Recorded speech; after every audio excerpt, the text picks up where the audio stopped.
আপনি জামাতের সহিত সালাত আদায় করতেছিলেন, হঠাৎ আপনার হাঁচি উঠেছে, আপনি বলেছেন আলহামদুলিল্লাহ। এই আলহামদুলিল্লাহ বলার কারণে আপনার নামাজ হবে কিনা দেখুন এই ভিডিওটা শেষ পর্যন্ত।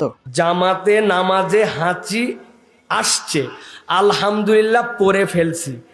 এখন নামাজের পরে পাশের মুসল্লি বলছে তোর নামাজ হয়নি। এখন আমি নামাজ আবার দোহরাইছি।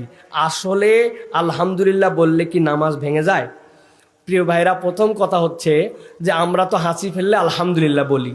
এখন এই আল্লাহর বান্দা নামাজের মধ্যেও হাঁচছ আলহামদুলিল্লাহ বলে ফেলছে। এখন তার নামাজ ভাঙছে না ভাঙে নাই? যেই ব্যক্তি বলছেন তার নামাজ ভেঙে গেছে উনি মাসালা জানেন না।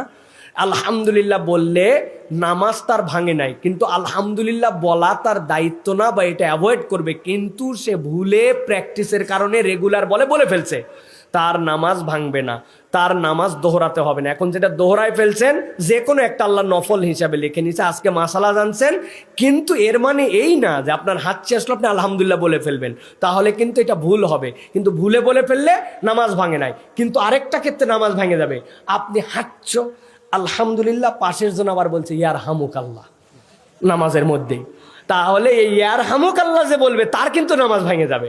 সুতরাং এইটা আমাদের প্র্যাকটিসের মধ্যে রাখা যাবে না নামাজের ভিতরে। তবে এটা একটা গুড মুসলিমের পরিচয় যে আলহামদুলিল্লাহ সে বলে এমন অভ্যাস হয়েছে যে নামাজের ভিতরেও বাদ দিতে পারে না, ঠিক না ভাই? কিন্তু নামাজ ভাঙবে না, তার এই প্র্যাকটিসও রাখা যাবে না।